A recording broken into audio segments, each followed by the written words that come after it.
नमस्कार, सगरमाथा टेलिभिजनको प्रस्तुति एसटिभी च्याटमा यहाँलाई स्वागत छ। म सुनिल दाहाल। आज असार 15 धान दिवस। असार 15 धान दिवस, तर धान फलाउने किसानहरूले मल प्राप्त गर्न सकेका छैनन् र किसानहरू पीडित छन्, चिन्तित छन् मल नपाएर। सबैतिर विकृति छ। राजनीतिमा विकृति उस्तै छ, परराष्ट्रमा उस्तै छ, सत्ता सञ्चालकहरू उस्तै छन्, पार्टीभित्र उस्तै किचलो छ। सबै पार्टीमा अस्तव्यस्त विग्रता छ। सबै पार्टी फुटको नजिक छन् भनेर समाचारहरू दैनिक रूपमा आउँछन्। यतिसम्म कि बजेटमा बिचौलिया अनि न्यायालयमा समेत बिचौलिया। देश अस्तव्यस्त, दलका नेतालाई मतलब छैन, मुलुक भू राजनीतिक चङ्गुलमा फस्दैछ भन्ने चिन्ता व्यक्त गर्नेहरू एक थरी छन्, तर तिनीहरूको आवाज सुन्नेहरू कोही पनि छैनन्। दललाई यति थाहा छ कि निर्वाचन आउँछ, गठबन्धन गर्नुपर्छ र निर्वाचन जित्नुपर्छ, जित्नेहरू पनि आफ्नै हुनुपर्छ। बस यति मात्र चाहिएको छ। आज हामी समग्र मुलुकको यिनै विषयवस्तुमा गम्भीरताका साथ, चिन्ताका साथ एउटा बहस गर्दैछौँ। आजको यो छलफलमा मसँग सहभागी हुनुहुन्छ संविधान सभाका सदस्य वरिष्ठ अधिवक्ता खिमलाल देवकोटा। यहाँलाई स्वागत छ। धन्यवाद। नमस्कार। आराम हुनुहुन्छ? ठिकै छु। विषयवस्तु थुप्रै छन्। देश अस्तव्यस्त छ। आज असार 15 किसानले मल पाएको छैन। किसानले मल प्राप्त नगरेर किसानहरू अब धान कसरी फलाउने भन्ने चिन्तामा छन्। तर देशको मूल नेतृत्व गर्ने र देशको बागडोर समात्नेलाई केही मतलब छैन। कहिलेसम्म चल्छ यसरी देश? म छलफलबाट सुरु गर्छु। आज सुनिलजी, अत्यन्त गम्भीर विषयबाट तपाईँले सुरु गर्नुभयो। पृष्ठभूमिमा नि तपाईँले बताउनुभयो। तपाईँले बताएको पृष्ठभूमिका बारेमा मेरो पुरै सहमति छ। किनभने मुलुक यस्तै छ, अहिलेको हालत चाहिँ यस्तै हो। खेतबारीहरू आज असार 15 होइन, धान दिवस। अब किसानहरू चाहिँ खेतमा होलान्, तर अधिकांश खेत बाँझो छ। सहरीकरणले मान्छेलाई च्यापेको छ। कौशी खेतीमा टिकटक बनाएर अनि त्यसपछि कौशी खेतीलाई प्रमोट गरौँ भनेर भन्ने चिज चाहिँ प्रसारण गरेर नेपालीहरू आनन्द मनाइरहेका छन्। यो हालतले मुलुकलाई रसातालमा त लैजान्छ। मुलुक रसातालमा जाने भनेको मुलुक सञ्चालन गर्ने राजनीतिक दलहरू, तिनको हातमा छ नि त मुलुक त। त्यसकारण राजनीतिक दलहरू गम्भीर हुनुपर्छ, जिम्मेवार हुनुपर्छ। खेलाँचीबाट अब शासन चल्दैन भन्ने कुरा चाहिँ हेक्का हुनुपर्छ र हेक्का दिलाउनुपर्छ भन्ने म ठान्दछु। तपाईँको भनाइसँग म पुरै सहमत छु। किसानहरू मल नपाएर किसानहरू के गर्नेमा छन्। तर मल दिनेहरूलाई यहाँ 70 वर्ष उमेर पुगेर घर बस्नुपर्ने बेलामा पार्टी खोलेर राजनीतिक सुरु गर्न थालेका छन्। हिजो देख्नुभयो, वामदेव गौतमले नयाँ पार्टी सुरु गर्नुभयो। कस्ता पात्रहरू बोकेर भनेपछि हाम्रो दुर्भाग्य कस्तो भयो भने नि सुनिलजी, वास्तवमा यो मल चाहिन्छ धान रोप्ने बेलामा भन्ने कुरा चाहिँ त सधैँभरिका निम्ति यो जगजाहेर कुरा हो नि। तर मल चाहिन्छ हामीले थाहा पाएदेखि नै यो समस्या। असारको समयमा मल चाहिन्छ किसानको लागि। तर असार चाहिने बेलामा मल कहिल्यै पाउँदैनन्। समस्या यस्तो। सँगसँगै बाढी आउँछ, बाढीका निम्ति चाहिँ विपदको व्यवस्थापन गर्नुपर्छ भन्ने सबैलाई थाहा छ। तर पूर्व तयारीको शून्य अवस्था। अनि हिउँद आउँछ, चैत वैशाख आउँछ, डढेलो लाग्छ भन्ने कुरा सबैलाई थाहा छ। तर त्यसको पूर्व तयारीको कहीँ कतै केही अंश नै हुँदैन। किन यस्तो भयो हाम्रो राज्य? म त्यही प्रश्न गर्छु। तपाईँ पनि संविधान सभाको सदस्य, एउटा पार्टीको जिम्मेवार नेता, वरिष्ठ अधिवक्ता, न्यायको वकालत गर्ने, जनताको पक्षमा बोल्ने, जनताले न्याय पाउनुपर्छ भन्ने तपाईँ तपाईँ अहिलेसम्म मैले देखेको एउटा स्वच्छ पात्र हुन त शक्तिमा नपुगेर पनि हुनसक्छ। हो, अघि तपाईँले मैले गरेको चिन्ताको कारण के होला भनेर खोज्दै जाँदाखेरि तपाईँले नै पृष्ठभूमिमा भनिदिनु भयो। बिचौलिया, सबैतिर बिचौलिया, सबैतिर कमिसनको खेल। अनि राज्यका संरचनाहरू कुनै पनि संस्थागत हुन नसक्ने, सबै बिचौलियाबाट सञ्चालित, अनि त्यसपछि राजनीतिक दलहरूका निम्ति अरू कुनै एजेन्डा छैनन्। चुनाव जित्नुपर्छ, सत्तामा पुग्नुपर्छ, पुगेपछि टिक्नुपर्छ। यो मात्रै भएपछि त यसले त ल्याउने परिस्थिति त यही हो।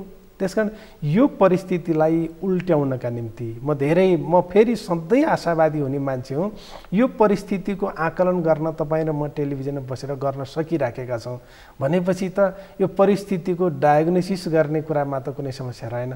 डायग्नोसिस भइसक्यो। अब डायग्नोसिस भइसकेपछि त औषधि के गर्ने भन्ने हो नि। औषधि पनि के गर्ने भन्दा नेताहरू इमान्दार हुने, राजनीति इमान्दार हुने, बिचौलियाहरूले होइन, औपचारिक संस्थाहरूले मुलुक चलाउने, संस्था चलाउने, यति मात्रै गर्न सकियो भने यी सबै समस्याहरू समाधान हुन्छन् भन्ने मलाई लाग्छ। तपाईँले कुनै पनि बिचौलियाको विरोध गर्नुभयो भनेदेखि तपाईले आस्था राख्ने पार्टीका नेताले भोलिपल्टदेखि तपाईँलाई उसको ढोका बन्द गरिदिन्छ।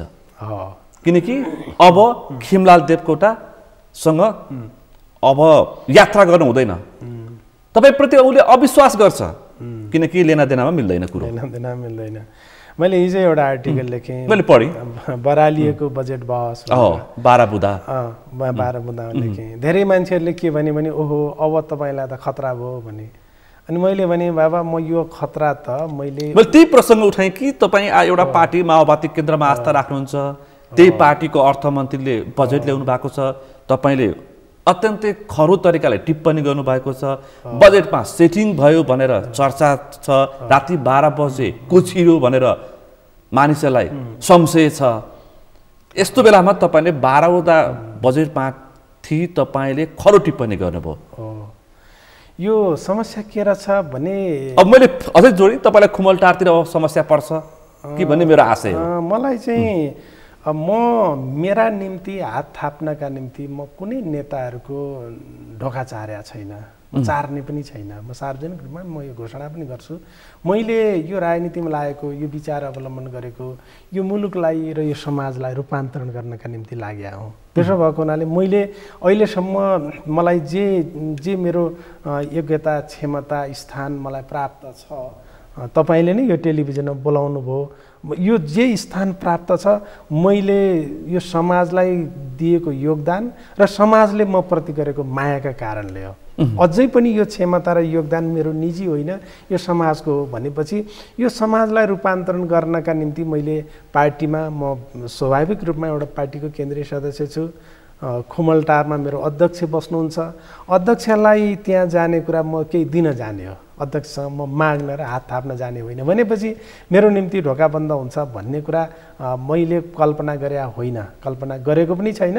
मलाई केही माग्नु छैन भनेपछि त्यो ढोका किन बन्द गर्नु पर्यो? माग्न आउँदैन यो भनेपछि त मलाई ढोका यदि माग्न जाने हो भनेदेखि चाहिँ ढोका बन्द हुन्छ, दिन जाने हो भनेदेखि आवश्यक परे लिन्छन् नभए लिँदैन। तर समस्या फेरि तपाईँले भनेको कुरा ठिकै हो, माग्न जानेहरूको भिड हुन्छ, माग्न जानेहरू कुनै न कुनै बेला चाहिँ त्यहाँ पुगेकै हुन्छन्। अहिले यतिखेर मानौ तपाईँको पार्टी अध्यक्षको निवास खुमलटार, ललितपुरको खुमलटार पुग्यो भने केही नभए पनि त्यहाँ 50-60 जनाहरू बाहिर वेटिङमा बसेका हुन्छन् प्रत्येक दिन। एक दिन मात्र होइन, प्रत्येक दिन।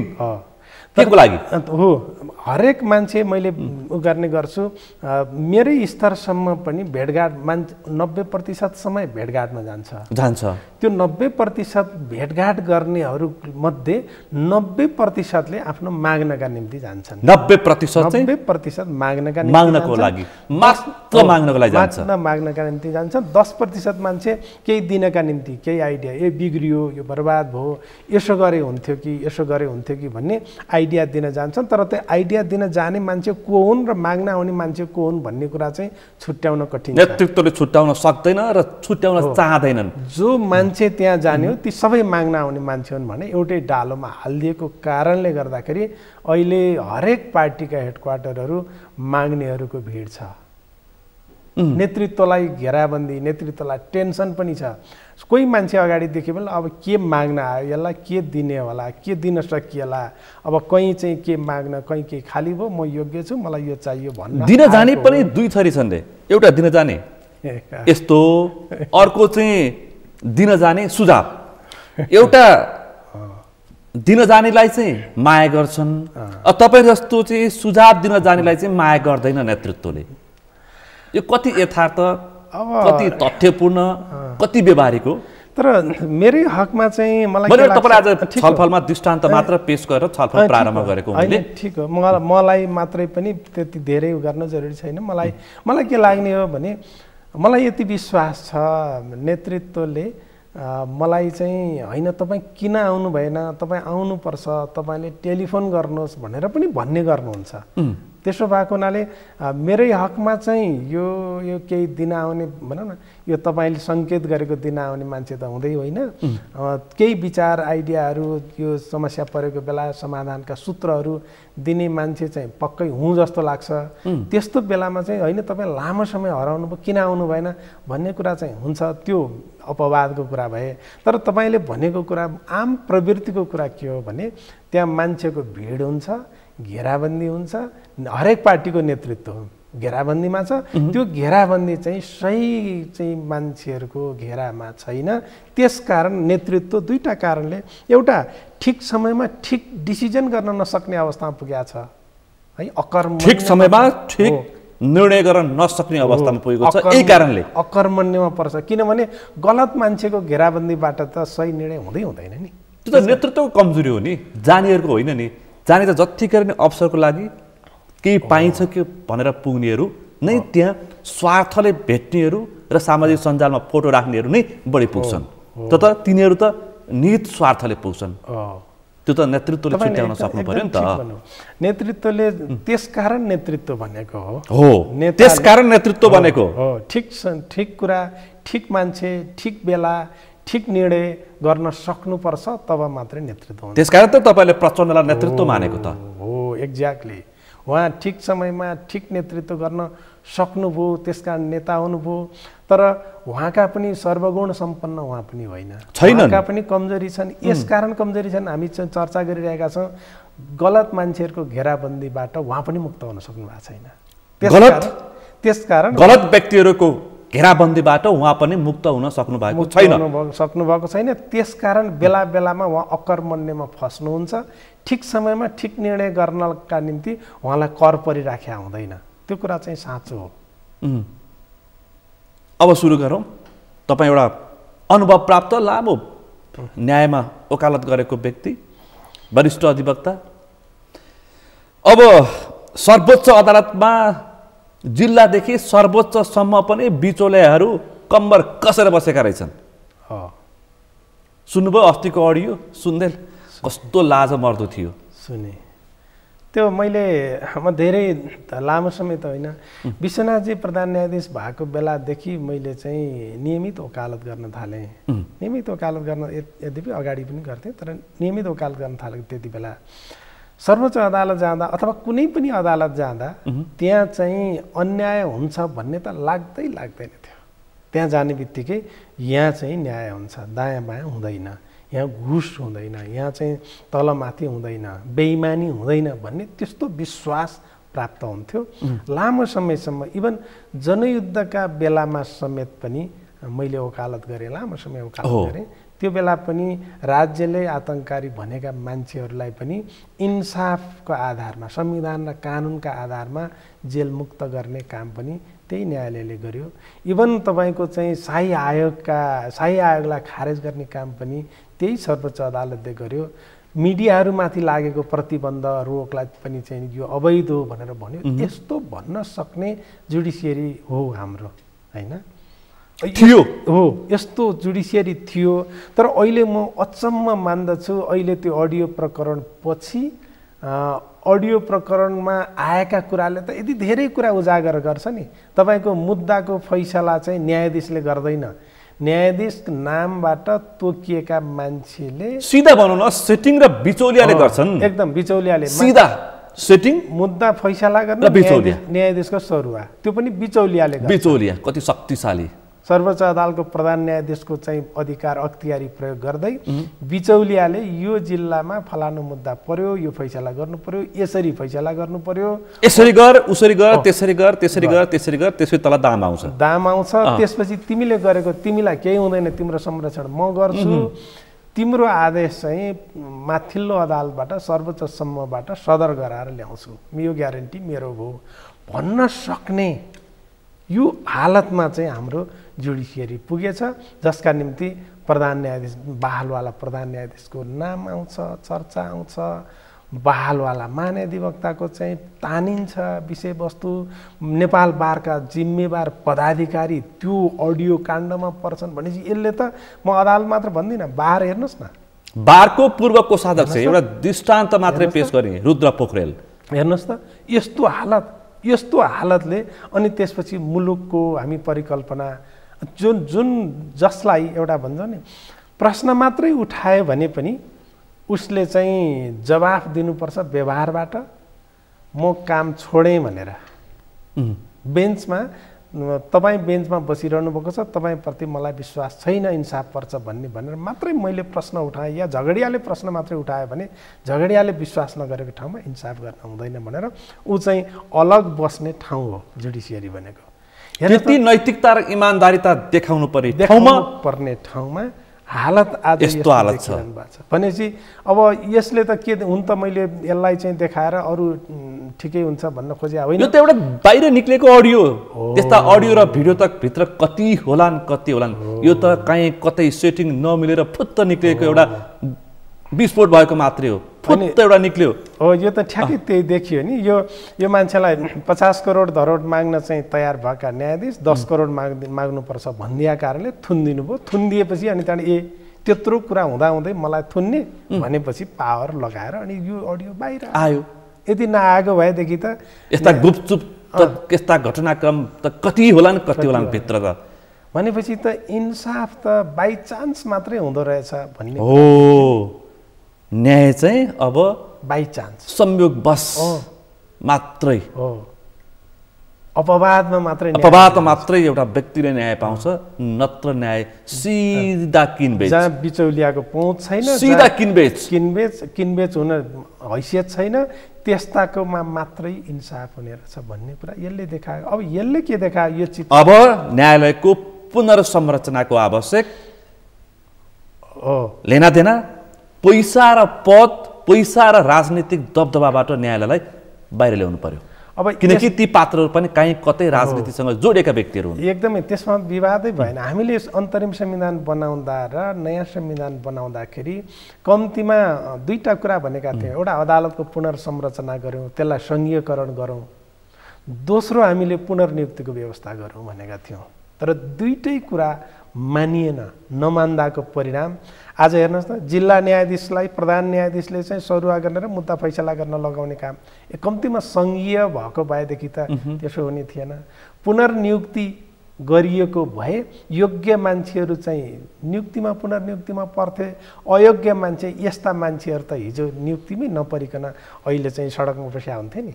हामीले गरेको गल्तीको परिणाम दलका नेताहरू प्रधान न्यायाधीशको निवासमा बसेर को न्यायाधीश बनाउने भनेर सूची तयार पार्ने यही देश हो। तिनी व्यक्तिहरू फेरि मभन्दा राम्रो व्यक्ति कोही छैन, न राजनीतिमा न न्यायालयमा भन्दै हिँड्छन्। फेरि पत्याइदिनुपर्छ, हामीले तिनीहरूलाई पत्याइदिनुपर्छ। त्यस्तो अवस्था छ। इन्साफ चाहिँ कस्तो आओस् भने मैले जस्तो चाहेको छु त्यस्तो इन्साफ आओस्। त्यस्तो इन्साफ गर्न तपाईँ तयार हो भने तपाईँ न्यायाधीश हुने योग्यता पुग्यो, होइन तपाईँ चाहिँ त्यस्तो चाहिँ गर्न सक्नुहुन्न भने तपाईँको योग्यता पुगेन। अहिले न्यायाधीश नियुक्तिको योग्यता यही बनिएको छ। यो कुरा त परिणामले देखायो नि त, हामीले भन्नै परेन, शङ्कै गर्नु परेन। परिणामले त्यही देखायो। जे कुराका निम्ति कमिटमेन्ट गरेर जानुभएको थियो त्यही गरिरहनु भएको छ। अनि तयारी पनि अनि अलि दाम कमाएपछि चाहिँ वकालत भएर दायाँ बायाँ गरेर दाम कमाएपछि अनि त्यो दाम चढाएपछि न्यायाधीश हुने यो पनि त रहेछ हैन। त्यही अडियोको चाहिँ अन्तर कुन्तर के देखिन्छ भने टन्न दाम कमाएपछि अब चाहिँ मलाई वकालत गर्न पुग्यो, अब चाहिँ यो दाम चढाएर न्यायाधीश हुने र फेरि त्यो अडियोमा अर्को पात्र हुने। त्यो एउटा अडियो, तर त्यो अडियो सामान्य अडियो होइन, त्यसले समग्र नेपालको न्याय क्षेत्रको चित्रण गरेको छ र वास्तविक एउटा शब्द के प्रयोग गर्ने एउटा वास्तविक तस्बिर सार्वजनिक गरिदिएको छ। अब न्यायलाई कस्तो बनाउने हो तपाईँहरूको हातमा, जिम्मामा पुगेको छ। यो त हामीले समस्याको उल्जन गऱ्यौँ, अब समाधान पनि चाहियो। यसो त देश चल्दैन नि, चल्दैन। 2-4%ले देश चल्दैन। एकदम यो देशमा 3 करोड नेपालीहरू छन्। के गर्ने त अब?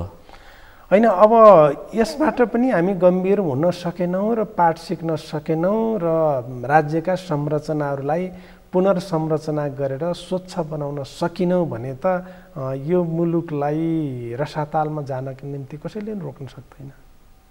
यो जिम्मा हो।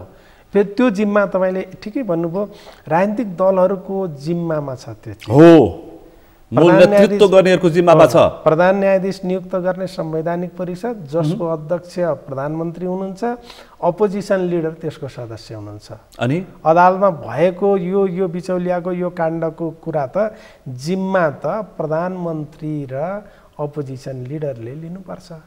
किनभने जसले अहिले त्यो अडियोमै आएको प्रधान न्यायाधीशको जसले चर्चा गर्यो, जुन प्रधान न्यायाधीश कसरी नियुक्त भए, त्यो नियुक्त गर्ने को हुन्, उनले जिम्मा लिनुपर्छ नि। पर्छ। प्रधान न्यायाधीश तपाईहरु जस्तो व्यक्तिले पनि बजारमा आम नागरिकले बुझ्ने भाषामा स्पष्ट पादिनुपर्छ। यी पात्रहरू यस्ता खालका हुन्, बाहिर देखिने यिनीहरूको अनुहार यस्तो छ, भित्र यिनीहरूको विकृत अनुहार यस्तो छ भनेर तपाईले भनिदिनुपर्छ। अब सार्वजनिक कार्यक्रमहरूमा जनता बुझ्नेछन्। अहिले सूचना र प्रविधिले तपाईले यो यहाँ बोलेको एकैचोटि ताप्लेजुङमा सुनिन्छ, एकैचोटि बजारमा सुनिन्छ, एकैचोटि गोर्खामा पनि सुनिन्छ र देखिन्छ पनि, हेरिन्छन् पनि। ठिक हो। हरेक नेपाली जनताको हातमा, प्राय नेपाली जनताको हातमा प्रविधि पुगेको छ र हामीले गरेको संवाद उनीहरूले सिधा हेरेर पाउँछन्। त्यसकारण यसका निम्ति एउटै उपाय भनेको संवैधानिक परिषदले जिम्मा लिनुपर्छ, न्याय परिषदले जिम्मा लिनुपर्छ। कम्तीमा न्याय परिषदमा कानुन मन्त्री प्रतिनिधित्व गर्छन् र राष्ट्रपतिको प्रतिनिधि पनि त्यहाँ छन्, प्रधानमन्त्रीको प्रतिनिधि पनि त्यहाँ छन्। न्याय परिषदमा त 3 जना त कार्यकारीका प्रतिनिधि छन् नि, छन्। तिनले जिम्मा लिनुपर्छ न्याय परिषदको। न्याय परिषदमाथि नै प्रश्न चिन्ह उठिरहेछ।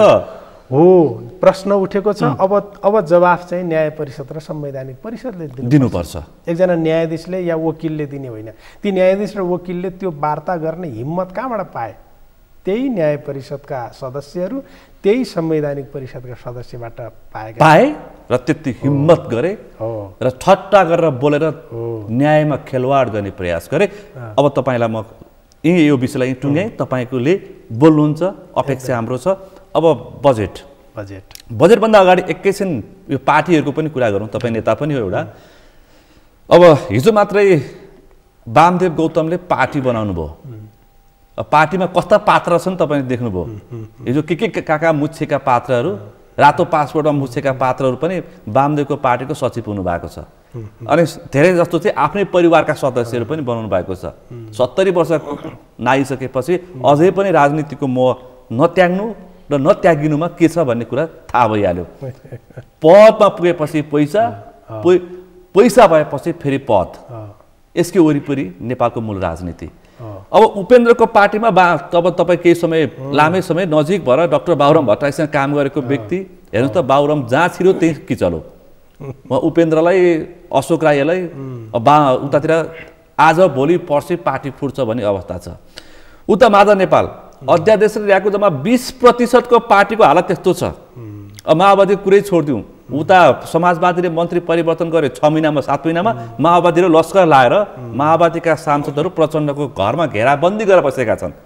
मन्त्री परिवर्तन गर्नु पर्यो, हामीले अवसर प्राप्त गर्नु पर्यो, किनकि मङ्सिरमा चुनाव छ, अलिअलि जम्मा पार्नु पर्यो। कुरो त्यही हो भनेपछि यसको समग्र विकृतिको निकास के हुन सक्छ? मेरो प्रश्न चाहिँ यो खास चाहिँ। अनि एकदम ठिक कुरा गर्नुभयो तपाईँले। जे चित्रण गर्नुभयो त्यो सही चित्रण गर्नुभयो भन्छु। त्यही चित्र मैले पनि हेर्दाखेरि मैले पनि त्यस्तै देख्छु। दलहरूको हालत, दलहरूको आन्द्राभुँडी त्यस्तै देखिन्छ। यस्तो किन भएछ भन्दाखेरि राजनीति सेवा हो कि पेसा हो भनेर तपाईँले सोध्नुभयो भने हरेक राजनीति गर्ने मान्छेले तपाईँको पेसा के हो भने मेरो राजनीति भन्छ गर्वका साथ। भने त पेसा हो भनेपछि त पेसाले त कमाइ गर्छ नि त। कमाइ गर्छ, त्यो व्यवसाय हो। त्यो व्यवसाय हो।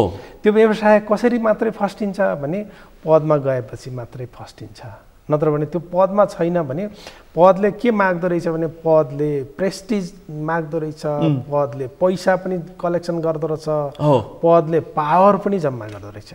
पावर, प्रेस्टिज र पैसा यी तीनटा चिज नहुने हो भनेदेखि त मान्छे मान्छे होइन भने जस्तो देखिँदो रहेछ। मान्छे मान्छे नै होइन, पावर र पैसा भएन भने, प्रेस्टिज र पैसा भएन भने सबै केले दिन्छ? पदले दिन्छ। त्यसो भए पदका निम्ति मरिहत्ते। तपाईँ अरू छोडिदिनुहोस् न, मन्त्रीका कुरा छोडिदिनुहोस् न, केन्द्रीय सदस्य हुनका निम्ति मरिहत्ते गर्ने। अहिले केही धनाढ्य मान्छेहरू, केही चाहिँ गनाएका मान्छेहरू पनि दाम चढाएर केन्द्रीय सदस्य भए भन्ने कुरा त देखिया छ प्रत्येक पार्टीमा है। फेरि तपाईँले नेतृत्व गरेको पार्टी मानिन्छ, त्यो प्रत्येक पार्टीमा सांसद बन्ने रे, प्रधानमन्त्री बन्ने रे, देशको नेतृत्व गर्ने रे, चाउचाउ बेच्ने मान्छेहरू, हुन्डीको कारोबार गर्ने मान्छेहरू, ठेकेदारहरू, जोसँग पैसा छ उसले पद प्राप्त गर्ने भयो, इज्जत प्राप्त गर्ने भयो, त्यसले चाहिँ अरू अधिकार पनि प्राप्त गर्ने भयो। अनि तपाईँको नेतृत्वले त्यसलाई मन पराउने भयो। हो, नेतृत्वका पनि बाध्यता होला। नेतृत्वलाई चाहिँ पैसा नभइकन पार्टी चल्दैन। हेर्नुहोस् है, हाम्रो चाहिँ नेक्सस हिजो मर्नका निम्ति लाम लाग्ने पार्टी हैन, हिजो मर्नको लागि लाम लाग्ने पार्टी नेकपा माओवादी केन्द्रका नेताहरू कसरी तपाईँकै पार्टी अध्यक्षले भनेको अन्डा कुहिएपछि कसरी गनाउँछ भन्ने दृष्टान्त उहाँले अरू ठाउँमा दिनु पर्दैन, आफ्नै पार्टीतर्फ हेरे हुन्छ। यो आम नागरिकले सुनिरहेका छन्। एकदमै यो चाहिँ दुर्भाग्य भयो। फेरि मलाई म सधैँ सकारात्मक रूपमा चाहिँ हेर्ने मान्छे। यति चित्र तपाईँले देखाइरहँदा मैले त्यो चित्रलाई स्वीकार गरिरहँदाखेरि पनि मलाई के लाग्छ भने कम्तीमा यति कुरा त सार्वजनिक त भयो नि त, सार्वजनिक चर्चाको विषय भयो। पार्टीहरू बिग्रिएका छन्, पद नभइकन मान्छे सास फेर्न सकिन्न कि भनेर मरिहत्ते लागेका छन्। रुँदै मन्त्रीहरू सिंहदरबारबाट बाहिरिन्छन्, डाकको छोडेर रोएर निक्लिन्छन्। अनि एउटा पद खाली भयो भनेपछि त्यो पदका निम्ति मै मात्रै योग्य छु भनेर चाहिँ आफ्नो योग्यता पुष्टि गर्न खोज्छन्, अरू कसैलाई योग्य देख्दैनन्। यो विकृति हो। त्यसकारण यो विकृतिले तपाईँ पदविहीन मान्छेको चाहिँ मान्छे अस्तित्वै छैन भन्ने ढङ्गको चाहिँ सोचाइ चाहिँ विकास भयो। त्यो सोचाइको विकास पनि कसले गर्यो भने राजनीतिले नै गर्यो क्या। हामी कहाँ राजनीति यस्तो बन्यो जसलाई पद छ, सर्वथोक छ, पद छैन, केही पनि छैन भन्ने ढङ्गले मान्छेहरूले लिन थाले। यो संस्कारको स्थापना राजनीतिले गर्यो, राजनीतिक दलहरूले गरे, नेताहरूले गरे। यो चिज त एक्सपोज भयो नि, यो चिज पनि डायग्नोसिस भयो नि। अब के गर्ने? विकृति विसङ्गतिहरू हटाउने। राजनीति पेसा होइन सेवा हो भन्ने स्थापित गर्न पर्यो। पद नभए पनि मान्छे बाँचिन्छ है, पद नभए पनि मान्छे बाँचिन्छ, मान्छेले सास फेर्न सक्छ भन्ने कुरा चाहिँ स्थापित गर्न पर्यो। अनि पैसाको सिरानी हालेर स्वर्ग पुगिँदैन भन्ने कुरा पनि स्थापित गर्न पर्यो। मान्छे तस्करी गरेर करोडौँको गाडी चढ्दैमा ऊ चाहिँ त्यही गाडीसँगै स्वर्ग जाँदैन कि। पैदल हिँड्ने मान्छे पनि मान्छेलाई पनि मान्छेले सम्मान गर्छन्, पैदल हिँड्ने मान्छेको पनि आत्मसम्मान हुन्छ, मान्छे हो भन्ने चाहिँ ठान्छन् है भन्ने कुरा चाहिँ स्थापित गर्नु पर्यो। यो सत्य हो। फेरि यो सत्यलाई स्थापित गर्नु पर्यो। यसो गर्न सकिन्छ भन्ने मलाई लाग्छ। हामी यो छलफल गर्छौँ, यो छलफल गरिरहेका छौँ। अहिले यो देशको नेतृत्व गर्ने सीमित 10-12 जनाको घरमा यतिखेर पुग्यो भनेदेखि कस्ता कस्ता पात्रहरू त्यो घरमा पुग्दैछन्, उनीहरूका गोप्य कोठामा कस्ता कस्ता छलफल हुँदैछन्, कसरी लेनादेना गर्ने, मङ्सिरको निर्वाचनमा कति उठाउने, कुन चाहिँ ठेकेदारसँग कति प्राप्त गर्ने, कसलाई टिकट दिने, टिकटमा खरिद बिक्री कति गर्ने। ठ्याक्कै तपाईँले एकदम राम्रो चित्र निकाल्नुभयो। चुनाव त अझ भन्नुपर्दा कर्मचारीसँगको सेटिङ, नेताको सेटिङ कर्मचारीसँग, पैसा सबै माडेको हातमा। यति मैले कति भन्ने। एकदमै मारवाडीको समुदायको व्यापारी त्यहाँ पुगेपछि पैसा राखेपछि सुरक्षित हुन्छ। नेता र कर्मचारी, न्यायाधीश, पुलिस, यो अवकाश प्राप्तहरूको अन्तिम ध्येय त्यही नै हो, नत्र विदेशमा पैसा, आफन्त छोराछोरीका। यही होइन वास्तविकता। यो दुर्भाग्य बन्यो। यो दुर्भाग्य फेरि कस्तो हुँदो रहेछ भने यो दुर्भाग्यको अवस्था कति बेलासम्म यसले चाहिँ जिउँदो जाग्दो पाउँदो रहेछ भने आज श्रीलङ्कामा सार्वजनिक पदमा बसेका मान्छेहरूका विरुद्धमा आक्रोश तपाईँ देख्नुभयो भने मुलुक चल्न नसक्ने अवस्था बन्यो। अब हामी ऋण तिर्न सक्दैनौँ, अब हामी औषधि किन्न हामी सक्दैनौँ, अब हामी दुई छाक पनि हामी खाना खान सक्दैनौँ, एक छाक खाउँ आधी पेट खाउँ भन्ने हालतमा पुगेको बेला अनि अकुत सम्पत्ति थुपारेका मान्छेहरूको यदि नेताहरूले थुपारेका छन् भने त्यो कसरी सुरक्षित हुन्छ? अनि नेतृत्वको त्यो पनि जिम्मेवारी होला, आफ्ना पार्टी कार्यकर्ताहरू पाल्ने जिम्मेवारी पनि होला। अनि त्यो बेलामा अनि आफू चाहिँ टन्न चाहिँ 84 व्यञ्जन खाने अनि आफ्ना कार्यकर्ताहरू चाहिँ भोकले मर्ने स्थिति बन्यो भने अनि सुरक्षित कसरी भइन्छ होला? अनि त्यही व्यक्ति त्यही नेता फेरि सार्वजनिक कार्यक्रम भन्छ कि दलाल पुँजीवादीहरूले देश कब्जा गर्न खोज्दैछन्, मुक्त गर्नुपर्छ, दलाल पुँजीवादीहरू पुँजीपतिहरू हाबी भए भन्छ र त्यसको बेलुका सोमरसको चेस त्यही पात्रसँग हुन्छ। तपाईँले एकदम ठिक। फेरि अहिलेको परिस्थिति यदि एकदम ठ्याक्कै यथार्थ यही नै हो। तपाईँले भनेको एकदम ठिक। नर्मल राजनीति हुन्थ्यो भने मुलुक चलेकै छ अनि सबैलाई चाहिँ कमाई धन्दा गर्न पुगेकै छ, बिचौलियाहरूले पनि आफ्नो धन्दा चलाएकै छन्, राजनीतिक दलले पनि चलाएकै छन्, पार्टी पनि चलेकै छन्, 2-4वटा ठेकदारहरूलाई चाहिँ टिकट दिने बन्दोबस्त गरियो भने चुनाव पनि जितिहालिन्छ भन्ने ढङ्गको चाहिँ हिसाब हुँदासम्म ल ठिकै थियो। तर अहिले त रुस युक्रेन क्राइसिसका कारणले सारा विश्व नै ढलमलाएको छ। रुसले पहिलो पटक हामी ऋण तिर्न सक्दैनौँ भनेर भन्नु पर्यो। रुस जस्तो कुनै समयको शक्तिशाली महाराष्ट्र अहिले पनि शक्तिशाली राष्ट्रै हो, उसले चाहिँ चकमा दिइराखेको छ। चाहिँ अमेरिका र त्यो युरोपियन युनियनलाई उसले धम्काइरहेछ। त्यस्तो मुलुकले ऋण तिर्न सक्दैन भन्यो। हाम्रो मुलुकको हालत के रहेछ? मैले अस्ति हेरेँ 3 वर्षको अवधिमा ऋण चाहिँ 6 खरबबाट 18 खरब पुगेको रहेछ, 3 गुणा बढ्या रहेछ। 3 गुणा ऋण बढेपछि त विकास त चकाचौँध हुनुपर्ने नि, त्यत्रो चाहिँ 36 18 3 गुणा चाहिँ ऋण बढ्दाखेरि। तर अहिले हालत के रहेछ भने विकास खर्च 3 खरब, ऋण तिर्नुपर्ने 6 खरब। अनि विकास गर्ने भन्दा डबल हामी ऋण तिर्नुपर्ने पैसा छुट्याएका छौँ। त्यो 3 खरब छुट्याएको बजेट पनि 30% खर्च हुन्छ, 1 खरब मात्रै खर्च हुन्छ। हाम्रो हालत त यस्तो रहेछ नि त। बेरोजगारको हालत हो, उठाएको राजस्व खर्च गर्न नसक्ने मुलुक, तलब खुवाउन ठिक्क हुन्छ, त्यो विदेशीले पैसा नदिने हो भने यो विकास पनि हुँदैन। त्यही 1 खरब पनि विदेशीले दिएको, त्यो रेमिट्यान्सबाट हो पैसा नआउने हो भने, रेमिट्यान्सबाट डलर नआउने भने देशको हालत के हुने रहेछ? हो सिद्धो देश त ताला लगाइदिए हुन्छ। यस्तो हालत भएको यसो भन्छ नेताहरू, हाम्रो देश यस्तो हो कि कृषि प्रधान देश हो, जनताहरू धान मकै गहुँ जौ उत्पादन गरेर खान सक्छन् भन्न थालेका छन् आजभोलि। श्रीलङ्का हुँदैन, यो भ्रम सिर्जना गरेको हो, अर्थमन्त्रीले भनेको। ठिक छ, अर्थमन्त्री भन्नुहुन्छ, तपाईँको त्यो 12वटा सुझाव पनि मैले पढेँ, मलाई राम्रो लाग्यो। तर कसले मनन गरिदिने, कसले बुझ्ने? अर्थमन्त्री अथवा जो अर्थमन्त्री होस्, कहाँबाट कति नीतिगत करप्सन गर्न पाइन्छ भने चासो मात्रै हुन्छ दिनरात।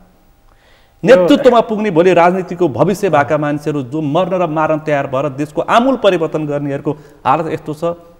अब पुरानो पार्टीबाट के अपेक्षा गर्ने? एकजना अर्थविद साथीले 10 वर्षको बजेट केलाउनु भएछ, हिजो मात्रै उहाँले भन्नुभएको 336-37वटा बुँदामा बजेट आउँदो रहेछ।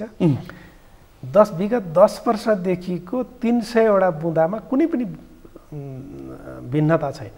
300वटा बुँदा चाहिँ समान छन्, बाँकी 36वटा बुँदा मात्रै डेन्टिङ पेन्टिङ गरेर नयाँ बजेट आउने गरेको छ। हालत यस्तो छ मुलुकको वास्तविक चित्रण।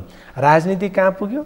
राजनीति ज्ञानेन्द्रको शासनदेखि गणतन्त्रसम्म आइपुग्यो। ज्ञानेन्द्रको पञ्चायतदेखि गणतन्त्र हुँदै ज्ञानेन्द्रको शासन, पञ्चायतको व्यवस्था, बहुदलीय व्यवस्था, ज्ञानेन्द्रको व्यवस्था, 62-63 पछि तपाईँहरू शान्ति प्रक्रियामा आइसकेपछिको सङ्घीय लोकतान्त्रिक गणतन्त्र, जनताको छोरो राष्ट्रपति सबै आइसक्यो।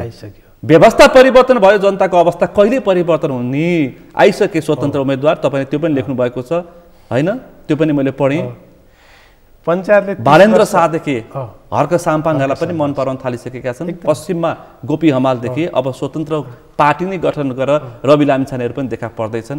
उनीहरूको पनि चर्चा सुरु भएको छ भनेपछि अब काहीँ न काहीँ सानो सानो झिल्कोहरू चाहिँ देखिन थालेका छन्। भोलि यसको आगो सल्किन सक्छ। 70 वर्ष वरिपरि बसेका एकदमै 35 वर्षमा नेतृत्व गरेको तपाईँको पार्टीमा छोड्दै नसक्ने थुप्रै छन् हैन। पार्टीभित्र बदनाम भएका मानिसहरूलाई फेरि चोख्याएर फेरि नेतृत्व दिने प्रयास भइरहेछ। सबै यसो उपज होइन। होइन, वृद्धाश्रममा बस्नुपर्ने मान्छेहरू अझै पनि राजनीतिक दबदबा, राजनीतिमा चाहिँ कब्जा नछोड्ने यो प्रवृत्तिले मलाई धेरै भन्नु छैन। त्यो यङ जेनेरेसन, त्यो 18 वर्ष पुगेर अहिले भर्खर भोट हालेको मान्छेले उसले आफ्नो भविष्य कहाँ देख्छ होला? जबकि 70 वर्ष पुगेको मान्छे पनि आफै चाहिँ पार्टी चलाएर पार्टी खोलेर उसले छोड्ने छाँटै छैन। आरेघाट नजाँदासम्म उसले छोड्दैन भनेपछि यो अहिले भर्खरै 18 वर्ष पुगेर भोट हालेको मान्छेले मेरो पनि ठाउँ छ, म पनि राजनीतिमा लाग्नुपर्छ भन्ने प्रेरणा कहाँबाट प्राप्त गर्छ?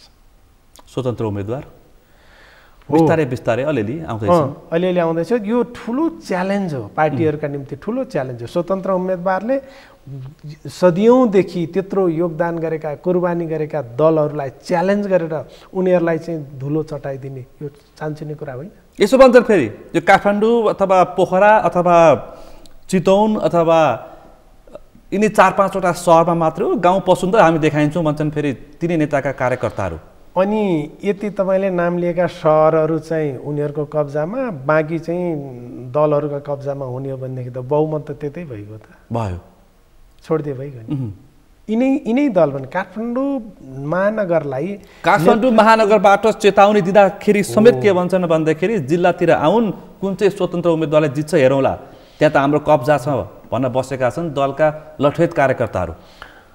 त्यो अलग होला, तर काठमाडौँमा नेतृत्व किन गुम्यो भन्ने बारेमा समीक्षा गर्नु पर्दैन? तपाईँकै पार्टीले यही ठाउँमा जितेको हो। एकदमै अहिले जमाना जफत हुन्छ हो, कस्तो अवस्था पुग्यो? एकदमै त्यो चाहिँ गम्भीर समीक्षा गर्नु पर्दैन। यो त ठुलो चुनौती हो। स्वतन्त्र जसले पार्टी होइन, यो त बहुदलीय व्यवस्था स्थापना गरेर 30 वर्ष भयो, पञ्चायत फालेर बहुदलीय स्थापना गरेको 30 वर्ष भयो, पञ्चायतले 30 वर्ष खाएको थियो, बराबरी भइसक्यो। स्वतन्त्रले उठ्ने भनेको निर्दल हो, बहुदलीय होइन। अनि निर्दलले बहुदललाई यत्रो ठुलो च्यालेन्ज गर्दा पनि हामी चाहिँ जहाँको त्यहीँ आरामसँग बसिराख्यौँ भने यो राजनीतिक दलहरूलाई बचाउन कोही आउँदैन। यस्तो हालत यति मान्छे बुझ्ने भइसकेका छन् कि नेताहरू कसरी चल्छन्, नेतृत्व कसरी चलिरहेछ, रियाल चुहाएर नेताहरू कसरी नेतृत्व गरिरहेका छन्। 68 वर्ष पछाडि वृद्ध भत्ता खानुपर्नेहरू अझै पनि नयाँ पार्टी खोलेर लागिरहेका छन्, पार्टीभित्र किचोलो गरिरहेका छन्।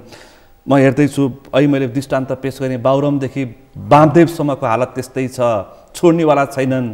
अनि आउनुपर्ने पुस्ता पनि आए भने पनि उनकै आफन्त आउनुपर्ने, अरू आउनु नहुने, अरू देख्नै नचाहने, अरू कुनै व्यक्ति आयो भनेदेखि औडा आउने, डाहा हुने, असिद्ध्यायो, खायो। नेतृत्वदेखि सामान्य कार्यकर्तासम्मको अवस्था त्यस्तो छ। तपाईँ र मलाई खुसी केमा लाग्थ्यो भने दलहरू बिच चाहिँ नि भयङ्कर बहस होस्, भइदियोस्, त्यो केमा भन्दा विचारमा भइदियो हुन्थ्यो। यो मुलुकलाई कसरी अगाडि बढाउने भन्ने कुरामा विवाद भइदियो हुन्थ्यो, बहस भइदियो हुन्थ्यो। बहसबाट निस्केको निष्कर्षका आधारमा यो मुलुकको रूपान्तरण गर्ने योजना बनाइदियो हुन्थ्यो। तर प्रश्न कहाँ छ भने मन्त्री को हुने, 6 महिनामा को हुने, 6 महिनामा को हुने, सत्ता कसले सम्हाल्ने, त्यो सत्ता त फेरि त्यो पद भनियो, त्यो पदसँग त अघिका 3टा चिज जोडिएका छन्। त्यो स्वार्थले मान्छेलाई गुर्लुम्मै बनाइदियो। त्यसकारण हरेक मान्छे आदर्श ठानिएका पात्रहरू पनि पद प्राप्त नहुँदा, सत्ता प्राप्त नहुँदा, मन्त्री पद प्राप्त नहुँदा आफूलाई भाग नपुग्दाखेरि जे गर्न पनि तयार, जोसँग मिल्न पनि तयार। यस्तो स्थिति भनेपछि एकजना पूर्व मन्त्री प्रधानमन्त्री के भन्नुहुन्छ भन्दाखेरि प्रधानमन्त्रीको निवासमा डिभाइस राखिएको छ, सूचना लिक हुन्छ। झलनाथ खनालले हिजो सार्वजनिक कार्यक्रममा बोलेको, प्रधानमन्त्रीहरूको वरिपरि पूर्व र बहालवाला प्रधानमन्त्रीको वरिपरि डिभाइस हुन्छ, त्यस्तो प्रविधि छ, त्यो बिचौलियाले खडा गर्छन्, त्यस बाहिर लान्छन्, त्यसपछि उनीहरूले बार्गेनिङ गर्छन्। अनि त्यो बाहिरिसकेपछि नेतृत्वले बोल्न सक्दैन, अनि बिचौलाले जे भन्छ त्यही मान्न तयार हुनुपर्छ, त्यसो भन्छन्।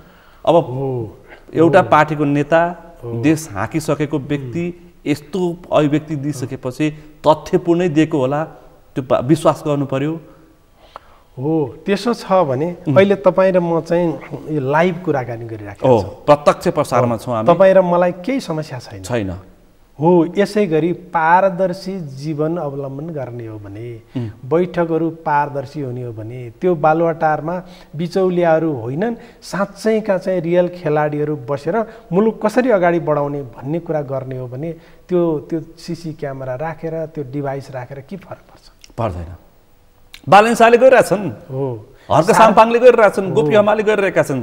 यो पनि एउटा दृष्टान्त हो नि त।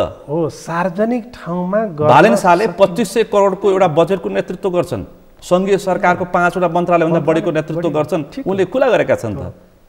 त्यसो गर्ने हो भने केही डराउनु पर्दैन, डिभाइस राखे पनि जेसुकै राखे पनि डराउनु पर्दैन। तर डर त कहाँ रहेछ भने त्यो ठाउँमा त चाहिँ बार्गेनिङ गरिँदो रहेछ, बिचौलियाहरूसँग चाहिँ लेनदेन हुँदो रहेछ, अनि त्यो चिज बाहिर जान्छ, बर्बाद हुन्छ भन्ने कुरा रहेछ नि त। उहाँलाई धन्यवादै छ, उहाँले त्यो कुरा भनिदिनु भयो। तर सार्वजनिक जीवन बिताउने मान्छे, सार्वजनिक कुरा गर्न रुचाउने मान्छेका निम्ति त्यसले केही पनि फरक पार्दैन, डराउनु पर्दैन। डराउने त कहाँ हो भने म गल्ती गर्न जाँदैछु, बार्गेनिङ गर्न जाँदैछु, बिचौलियासँग भेट्दैछु, यो कुरा बाहिर जान्छ कि भन्ने भयो भने मात्रै डर लाग्ने कुरा हो। त्यस कारण यस्ता कुरा चाहिँ आइराख्नुपर्छ भन्ने। यस्तो भइदिए त, यस्तो कोरा सपना तर कुनै दिन यथार्थ हुन सक्छ। देश त्यस्तैतर्फ जाँदैछ, आर्थिक सङ्कटको मन्दीमा फस्दैछ। तर जनता अझै पनि भने नेतालाई वाम गठबन्धन कि लोकतान्त्रिक गठबन्धन, 5 दलीय गठबन्धन कि चुनावमा कतिजना जित्थे। अब सत्ता गठबन्धन भयो भने 19 जनालाई मात्रै गठबन्धनले, वाम गठबन्धन भयो भने 40-60 रे। छलफल यस्तो भइरहेछ मुलुकमा। फेरि उहाँ मल नपाएर किसानहरू त्यस्तो अवस्थामा छन्। देशमा डलर सकिएको छ, केही समयपछि औषधि पाइँदैन। औषधिमा फेरि मन्त्री सेटिङ गर्छन्, बजारमा सार्वजनिक छरपष्ट हुन्छ। रेमिट्यान्सले देश धानिएको छ, 6 महिनालाई पुग्ने डलर छ। 92% किन्छौँ, 10%ले मुस्किलमा 8% हामी निर्यात गर्छौँ। यस्तो मुलुकमा बसेर ठुलो कुरा गर्छौँ, अनि अमेरिका र भारत चीनसँग प्रतिस्पर्धा गर्छौँ। अब यहाँ एमसिसी चाहियो रे, एसपिपी चाहियो रे, सैन्य गठबन्धन गर्नु पर्यो, अनि देश रहन्छ। वास्तवमा जान्ने हो भने हाम्रो जस्तो एउटा स्ट्राटेजिक पोइन्टमा, यो रणनीतिक महत्त्वको ठाउँमा अवस्थित मुलुकले चीनलाई पनि, भारतलाई पनि, अमेरिकालाई पनि, युरोपियन युनियनलाई पनि आफ्नो ट्र्याकमा र आफ्नो एजेन्डामा ल्याउन सकिन्थ्यो। बुद्धि पुर्याउने हो भने सकिन्छ पनि। अन्त धेरै जानु पर्दैन। त्यही लाओस, सानो मुलुक, ल्यान्डलक मुलुक, उसले चाहिँ यति ठुलो हाइड्रो पावर, उता भियतनाम, उता चीन, उता थाइल्यान्ड सबैलाई म्यानेज गरेर अगाडि बढेको छ। ल्यान्डलक कन्ट्री हुँदैमा, सानो हुँदैमा उसले चाहिँ केही पनि गर्न सक्दैन भन्ने कुरा होइन। तर बुद्धि लगाउनुपर्छ, त्यो खालको मिसन हुनुपर्छ। नेपाल यस्तो स्ट्राटेजिक पोइन्टमा छ, त्यसले चीन र भारतलाई दुवैलाई आफ्नो एजेन्डामा हिँडाउन सक्नु पर्थ्यो, यदि चाहिँ त्यो ल्याकत राख्ने हो भने। तर भइदियो समस्या के भने न उत्तरतिरको, न दक्षिणतिरको, न पश्चिमतिरको सबैको हुन्छु भन्दा कतैको पनि भएको छैन, नेपालतिरको त झनाउँदै भएन। समस्या यस्तो भइदियो, कतैको नभइकन नेपालतिरको मात्रै भइदिने हो भने ल मानु ठिकै थियो, एकदम सन्तुष्टि गर्ने ठाउँ रहन्थ्यो, त्यो पनि छैन। जतिसुकै पीडा भए पनि नेपालतिर, नेपाल मैत्री, नेपाललाई केन्द्रमा राख्ने गरेर नीति निर्णयहरू आइदिने हो भनेदेखि त मान्छेले पीडा खप्न पनि, अभाव खप्न पनि, भोकभोकै लड्न पनि मान्छे तयार हुन्थ्यो नि। तर समस्या के भइदियो भने कोही चाहिँ अमेरिकन लबीमा फसिया छ, कोही इन्डियन लबीमा फसिया छ, कोही चाइनिज लबीमा फसिया छ, अनि तिनका निम्ति चाहिँ जनता सती गइदिनु पर्ने, मतदाता सती गइदिनु पर्ने, यो बाध्यात्मक अवस्थाको सिर्जना भएको छ। अनि जनता किन जाने? जनताको अवस्था यस्तो छ, नेता र तिनका वरिपरिहरू देशको सूचना बेचेर, खुफिया एजेन्सीलाई सूचना बेचेर पैसा खान्छन्। कस्तो दुर्भाग्य! सबैलाई थाहा छ। फेरि यो जानेका बुझेका तपाईँ हामी सबैलाई थाहा छ। यो तै चुप मै चुप छन्। फेरि आज म तपाईँसँग अलिक फरक कुराकानी गर्न मन लागेर अरू विषय मैले उठाइरहेको छु। ठिक, एकदम ठिक। वास्तविक यथार्थ यही नै हो। मैले आज तपाईँसँग माओवादी कुरा पनि गरिनँ खासै, अथवा अरू कुरा पनि गरिनँ, तर वास्तविक मुलुकको चित्रण यही नै हो कि आजको दिनमा खुफिया एजेन्सीलाई रका यहाँका छोटे फुटेहरूसँग भेटेर अनि देशको नेतृत्वको बारेमा, देशको मुलुकको बारेमा, देशका के कस्तो के हत्याउन सकिन्छ त्यसको बारेमा 5 तारे होटलमा बसेर कुराकानी गर्छन्। त्यस्ता व्यक्तिहरू फेरि सिधै नेतृत्वसँग उसको जोडिएको हुन्छ कुम, सिधा त्यसको हैसियत हुन्छ एउटा रको यहाँ टोलेसँग। हो, बिग्रिएको यहीँबाट भयो। मान्छेले पद त खोजे, पद स्वाभाविक रूपमा प्राप्त नगरिकन अस्वाभाविक रूपबाट पद प्राप्त गरेका मान्छेहरूले गर्ने हरकतै यस्तै हो। किनभने त्यो मान्छेलाई अस्वाभाविक ढङ्गले प्राप्त गरेको पदले त त्यो पद उसले पनि चिन्दैन, त्यो पदले उसलाई पनि चिन्दैन। नचिनेपछि त के गर्न हुन्छ, के गर्न हुँदैन, कोसँग बोल्न हुन्छ, कोसँग बोल्न हुँदैन भन्ने कुरा उसले जान्नै पर्दैन नि। किनभने उसलाई जुन हरकतले त्यहाँ पुर्यायो उसका निम्ति जान्दैन हो, उसका निम्ति काम गर्दैन हो। कुरा त त्यही हो नि। त्यस कारण नेचुरल हिसाबले त्यो पदमा पुग्यो कि पुगेन, नेचुरल हिसाबले राजनीतिलाई सेवाको हिसाबले अगाडि बढाएर त्यहाँ पुग्यो कि पुगेन, पेसाका निम्ति अगाडि पुग्यो भनेदेखि त त्यसले के अपराध गर्यो? पेसा व्यवसायका निम्ति जसका निम्ति त्यहाँ गएको थियो उसका निम्ति काम गरिदिएको भनेपछि यो चिज, यो चित्र अहिले हामीले जुन चित्रण गरिराखेका छौँ यो नकारात्मक चित्र हो मुलुकको। यो नकारात्मक चित्रलाई सकारात्मकमा बदल्नका निम्ति प्रयत्न गर्नुपर्छ। कमसेकम तपाईँ र मेरो चाहिँ संवाद पनि एउटा प्रयत्नको थालनी होस् भन्ने मेरो कामना हो। तपाईँ हामीको त एउटै उद्देश्य राम्रोको लागि दबाब सिर्जना गर्ने हो, राम्रो होस् भनेर हामी अपेक्षाको साथ छलफल गर्ने हो। अब यो कूटनीतिक कुरा गर्दै नगरौँ, अब घुमिफेरी भू राजनीतिक फन्दामा नेपाल फसिसक्यो। अहिले हामीले कुराकानी गरौँ, अब कहिले चिनको, कहिले भारतको, कहिले अमेरिकाको हुँदाखेरि कहीँ पनि हुन नसक्ने अवस्थामा पुगिसक्यौँ। अब एक अर्काको स्वार्थको द्वन्द्वमा हामी फसिसक्यौँ। अब जनतालाई, सामान्य जनतालाई थाहा छैन, बुझेकाहरू बुझपुचाएर बसेका छन्, केही बुझेकाहरू केही पाइन्छ कि भनेर बसिरहेछन्। तर मुलुक कहाँ फस्दैछ? एमसीसी भन्नुहोस्, आइपिएस भन्नुहोस्, एसपीपी भन्नुहोस्, बिआरआई भन्नुहोस्, जे भनौँ। एकदमै तपाईँ यति गम्भीर कुरा राज्यका जिम्मेवार मान्छेहरूले गर्छन् होला भनेको त जिम्मेवार मान्छे प्रधानमन्त्रीले एसपीपी बारेमा पत्राचार हुँदा मलाई थाहै दिएन भन्नुपर्ने भन्छन्। भनेपछि प्रधानमन्त्री पदमा किन बस्ने? अनि प्रधानमन्त्रीको कुर्सी कसले चलाइराखेको छ? कसले? प्रश्न त त्यो हो नि, एकदम गम्भीर प्रश्न हो। के पत्राचार भयो त्योसँग मेरो सरकार होइन, तर राज्यको तर्फबाट गर्ने पत्राचारको हविगत त्यस्तो हुन्छ, त्यति लापरवाहीपूर्ण हुन्छ, मलाई थाहै भएन भन्ने कुरा। जबकि सेनाको एकजना मान्छे, तपाईँले सेनाको एकजना जर्नललाई यहाँ इन्टरभ्यू दिन बोलाउनु भयो भने उसले चाहिँ रक्षा मन्त्री र प्रधानमन्त्रीको अनुमति लिएर नलिइकन आउनै सक्छ। बहालवालाले बोल्न पाउँदैन।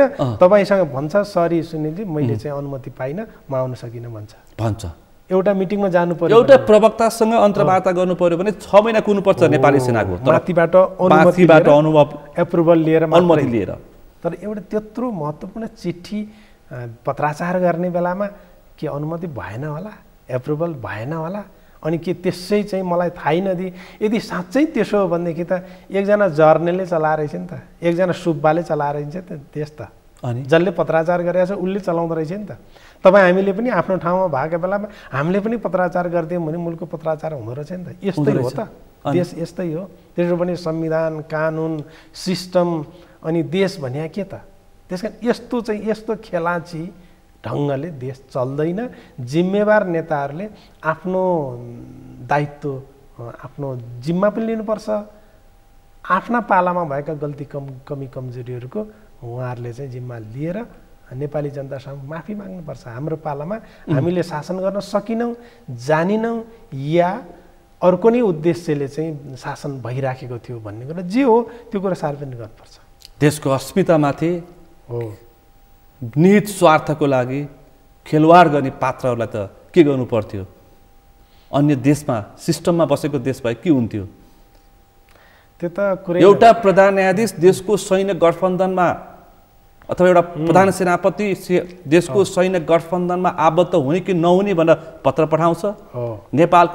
नेपालका पूर्व बहालवाला प्रधानमन्त्रीलाई पत्तो छैन भन्छन्, एकले अर्कालाई आरोप लगाएर पन्छिने मौका खोज्दैछन्।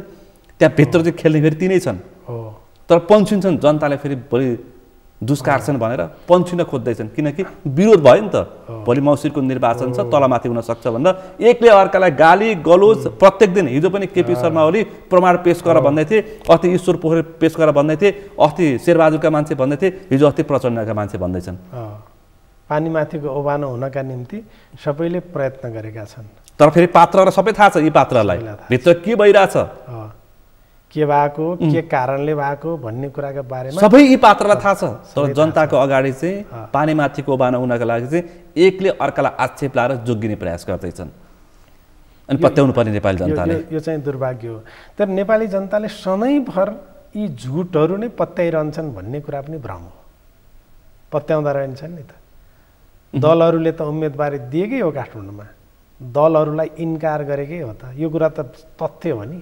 पाँचवटा दल मिल्दा पनि सिधाइदिएकै हो नि त तथ्य हो नि यो त भनेपछि त सधैँभरि दलले जे भन्यो त्यही मान्ने जनता चाहिँ दास होइनन् भन्ने कुरा त यो च्यालेन्जले भनिदिइसक्यो नि अब यो सँगसँगै पार्टीका 8 लाख 10 लाख 15 लाख पार्टी कार्यकर्ता भएका पार्टीहरू छन् ती पार्टीका नेताहरूले यो नठाने हुन्छ कि ती लाखौँ कार्यकर्ता लाखौँ पार्टी सदस्यहरू नेतृत्वले जे भन्यो त्यसको पछि चाहिँ आँखा चिम्म गरेर अगाडि बढ्छन् भन्ने होइन हो हिजो कुनै बेला थियो हिजो चाहिँ अटोक्रेसीका विरुद्ध लड्ने बेलामा एउटा ढङ्गको मिसनमा अगाडि बढ्दाखेरि नेतृत्व एकदम चाहिँ इमान्दार भएर अगाडि बढ्दाखेरि त्यो कुरा थियो तर अहिले नेतृत्वका सबै कुरा देखिसके उहाँहरूका हरकतहरू पनि देखिसकेपछि अब कार्यकर्ताहरू पार्टी सदस्यहरू समर्थक शुभचिन्तकहरू पनि लाम लागेर मर्नका निम्ति तयार पनि हुने अवस्था छैन यो चाहिँ चुनौती हो त्यसकारण यो चुनौतीमा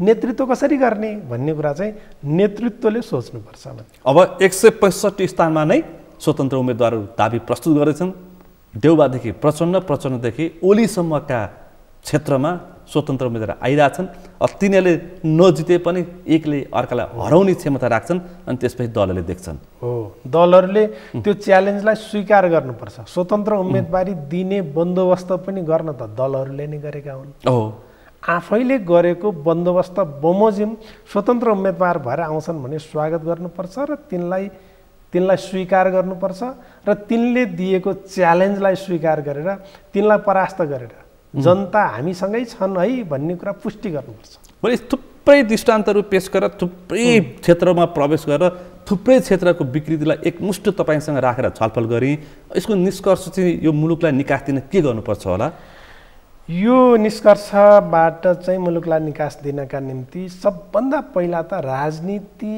नै इमान्दार हुनुपर्छ मूल राजनीति इमान्दार हुनुपर्छ त्यो राजनीतिको पनि मूल नेतृत्व दलहरू इमान्दार हुनुपर्छ दलमा पनि मेजर दलको मेजर नेतृत्व इमान्दार हुनुपर्छ यति भइदिने हो भने कसैले दायाँ बायाँ गर्न पाउने अवस्था हुँदैन यी पात्रहरू जसले नेतृत्व गरेका छन् यी पात्रहरू इमान्दार परीक्षण भएर पनि फेल भइसकेका पात्रहरू छन् यिनीहरूलाई फ्याल्ने अवस्था आउँछ कि आउँदैन अब समग्र एकमुष्टमा अब दुईटा तरिका होला एउटा यो परिस्थिति इमान्दार नेतृत्वले अब मेरो पक्षमा जनमत छैन पार्टीभित्रको जनमत या देशभित्रको जनमत छैन भनेपछि बाटो अर्को लिनुपर्छ ह्यान्डओभर गर्ने भनौँ न पुस्तान्तरण गर्नुपर्छ एउटा तरिका त्यो हो त्यो तरिका अवलम्बन गरेनन् भने डेमोक्रेटिक प्रक्रिया हुन्छ नि मतदानको प्रक्रियाबाट इन्कार गरिदिने कुरा हुन्छ तेस्रो चाहिँ मतदानको अवसर पनि प्राप्त भएन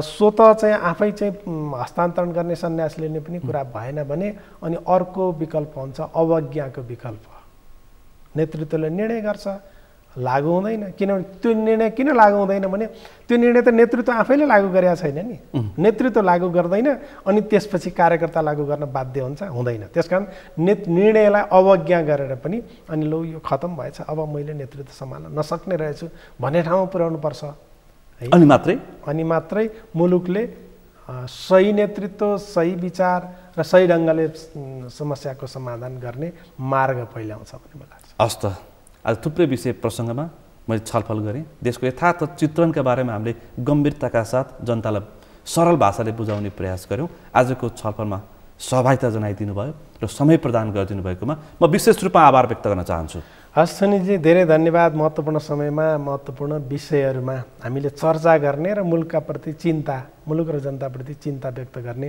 काम गऱ्यौँ। यसका निम्ति मलाई जुन अवसर दिनुभयो तपाईँलाई पनि धन्यवाद छ। आज हामीले विशेष गरी समग्र मुलुकभित्र देखिएका समस्याको बारेमा, त्यहाँभित्र देखिएका जटिलताको बारेमा र मुलुक कहाँ जाँदैछ, नेतृत्व गर्नेले के गर्दैछन्, नेतृत्वको असक्षमताले मुलुक के बन्दैछ भन्ने विषय प्रसङ्गमा छलफल गऱ्यौँ। आजको छलफलमा मसँग सहभागी हुनुहुन्थ्यो संविधान सभा सदस्य वरिष्ठ अधिवक्ता खिमलाल देवकोटा। आजको विषय प्रसङ्ग यति नै। भोलि अर्को विषय प्रसङ्गका साथ एसटिभी च्याट ल्याउने बाचा गर्दै म सुनिल दाहाल पनि बिदा चाहन्छु। सगरमाथा टेलिभिजन हेर्दै गर्नुहोला। नमस्कार।